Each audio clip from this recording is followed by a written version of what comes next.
আসসালামু আলাইকুম ওয়া রাহমাতুল্লাহি ওয়া বারাকাতুহু। দূরের ও কাছের দেশ ও বিদেশে যারা বুড়িগঙ্গা টিভির কল্যাণময় রমাদান এই অনুষ্ঠান দেখছেন, আপনাদের সকলকে জানাচ্ছি আন্তরিক মুবারকবাদ।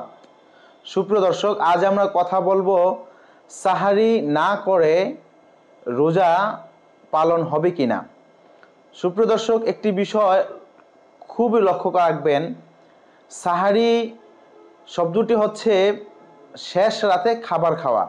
আরেকটি বিষয় আমাদের মধ্যে দেখা যায়, আমরা অনেকে সাহারি না বলে সিহরি শব্দ উচ্চারণ করি। সিহরি শব্দের অর্থ হচ্ছে জাদু। আমরা সিহরি শব্দ উচ্চারণ করব না, আমরা উচ্চারণ করব হচ্ছে সাহারি। সাহারি না খেয়ে রোজা রাখলে রোজা আদায় হবে কিনা, এর জবাব হচ্ছে সাহারি হচ্ছে বরকতময়। নবী মুহাম্মদুর রাসূলুল্লাহ সাল্লাল্লাহু আলাইহি ওয়াসাল্লাম তিনি রমজানে রোজা রাখার জন্য সাহারি খাবার খেতেন এবং সাহারির সময় দোয়া করলে আল্লাহ রাব্বুল আলামিন সেই দোয়া কবুল আর মঞ্জুর করে নেন। আরেকটি বিষয় হচ্ছে, হাদিস শরীফের মধ্যে এসেছে রাসূল করিম সাল্লাল্লাহু আলাইহি ওয়াসাল্লাম বলেছেন, যখন রমজানে রোজা রাখার জন্য অথবা কেউ বা রোজা রাখার জন্য সাহারি খাবার গ্রহণ করে, যতক্ষণ পর্যন্ত আল্লাহর ওই বান্দা সাহারি খাবার খায় ততক্ষণ পর্যন্ত আল্লাহ সুবহানাহু ওয়া তাআলা তার উপরে রহমত এবং বরকত নাজিল করতে থাকে। সুবহানাল্লাহ। সুপ্রিয় দর্শক, এই জন্য আপনাকে আমাকে অবশ্যই বরকতের জন্য, আপনাকে রহমতের জন্য রাসূল করিম সাল্লাল্লাহু আলাইহি ওয়াসাল্লামের সুন্নতকে পালন করার জন্য আমাদেরকে সাহারি খেতে হবে।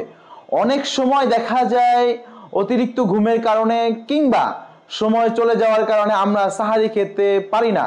সেই ক্ষেত্রে আপনি নিয়ত করে কিংবা একটু পানি খেয়ে বা সময় চলে গেলে পানি না খেয়ে শুধু নিয়ত করে যদি আপনি রোজা রাখেন, আল্লাহ রাব্বুল আলামিন আপনার সেই রোজা পালন করে নেবে।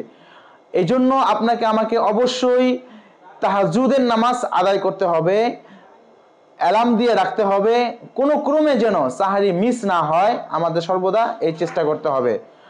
সুপ্রিয় দর্শক, অবশ্যই আমরা সাহারি রহমত বরকত অর্জন করব। সাহারি খাবারের সময় আল্লাহর কাছে দোয়া করব। খেজুর দ্বারা আমরা সাহারি করব, খেজুরের মধ্যে বরকত রয়েছে। রাসূল করিম সাল্লাল্লাহু আলাইহি ওয়াসাল্লাম বেজোর খেজুর দ্বারা তিনি সাহারি করতেন বলে হাদিস শরীফের মধ্যে বর্ণিত রয়েছে। সুপ্রিয় দর্শক, আসুন আমরা সাহারি করি, বরকতময় সাহারি নিজে করি এবং অপরকে সাহারির সময়ে জাগিয়ে দেই। নিজে রোজা রাখি, অপরকে রোজা রাখার জন্য উৎসাহিত করি, আমরা আল্লাহর হুকুম পালন করি। আজ এই পর্যন্ত। আপনারা আপনাদের বিভিন্ন প্রশ্নের আমাদের কমেন্টে দিতে পারেন, আমরা পরবর্তীতে আপনাদের এই প্রশ্নের জবাব দিব ইনশাআল্লাহ। আজ এই পর্যন্ত, আগামীতে আপনাদের প্রশ্নের জবাব নিয়ে আসবো। সেই পর্যন্ত বুড়িগঙ্গা টিভির সঙ্গেই থাকুন, ভালো থাকুন। আসসালামু আলাইকুম ওয়া রাহমাতুল্লাহি ওয়া বারাকাতুহু।